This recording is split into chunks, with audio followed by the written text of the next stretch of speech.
I discovered both activism and journalism. I knew I wanted to be a writer since I was about 11, but I didn't know anything about journalism until I got to college. And honestly, the journalism came about because of the student activism at Rutgers and being involved and wanting to document what was happening. So print journalism was how I started in this whole thing. So it's a long journey. I've always been a lover of films. I've written in different spaces. I've done both newspapers and magazines. I worked for documentaries. I've been in a lot of documentaries. I've moved in radio, podcast world.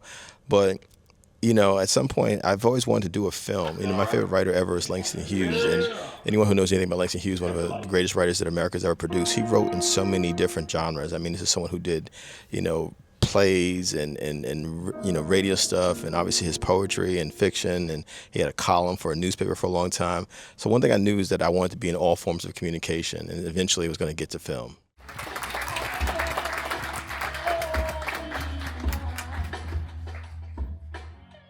It is an examination of manhood in the broader scope of society.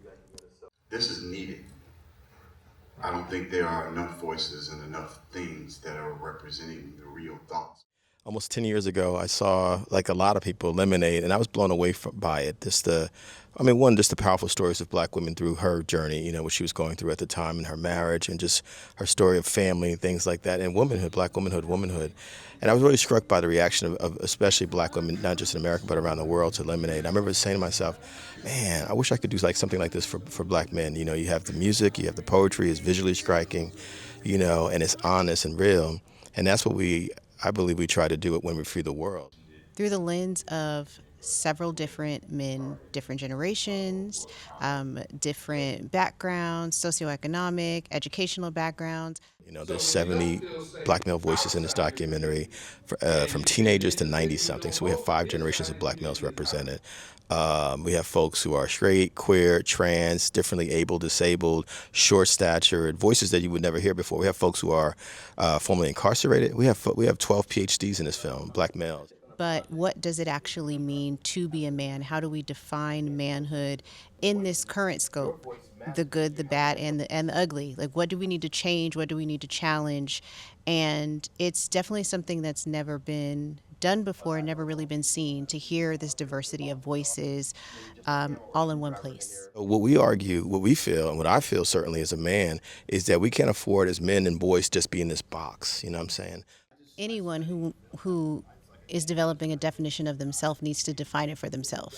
I think the challenge with what is happening now is they're trying to create like a prototype that says this is what a man is, and this is only what a man is. And I don't think that's very realistic, because as we've learned, that people are diverse. And maybe you could be a man who's into sports, but then you could be a man who is not. And so I think that the first thing is to challenge those expectations that people's identities have to fit into a box. Which is why we have a diversity of voices in this film, because all these voices matter. It shouldn't just be one way. My publicist, a brother from California, is, when we first met, I started talking to him about sports. He said, well, Kev, I don't really like sports.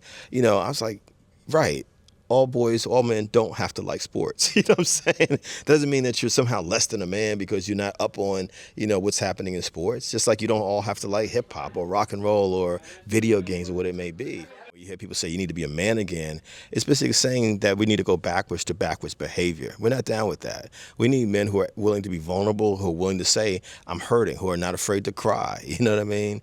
And not people using sexist or homophobic terms to describe them because they happen to be a man who doesn't fit into some sort of box or some little formula. Boys and men are still very confused. It's not just 13-year-olds. It's not just your generation, young people.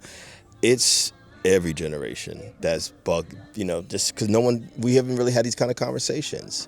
We as we put the film together, we were like, you know what, this is beautiful and powerful. This should not be some revelation, but the fact is not a lot of people are having these conversations in open spaces like this about what is a man, you know what I'm saying? So that's what it is for us.